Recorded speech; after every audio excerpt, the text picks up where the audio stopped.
আপোনালোকে ভাবিব পাৰিবনে 94 বয়সত কোনোবাই ইণ্টাৰনেশ্যনেল কম্পিটিশ্যনত গোল্ড মেডেল পাইছে? হয় বন্ধুসকল, আপোনালোকৰ বাবে এটা খবৰ লৈ আহিছোঁ। নমস্কাৰ, মই অংকুৰ চাংমাই আৰু আমাৰ চেনেল এক্সপ্ল'ৰ পাবলৈ আপোনালোকক স্বাগতম জনাইছোঁ।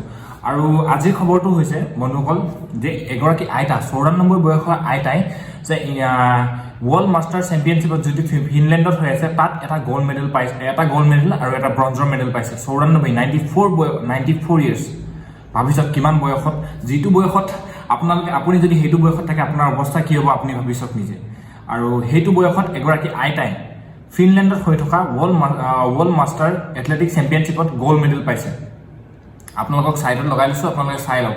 আৰু আইতাগৰাকীৰ নাম হৈছে ভৱানী দেৱী আৰু তেখেত হৈছে হাৰিয়ানাৰ। একদম আচৰিত কথা। আৰু এই বয়সত আইতালৈ অশেষ শুভকামনা আমাৰ তৰফৰ পৰা, অসমবাসীৰ তৰফৰ পৰা।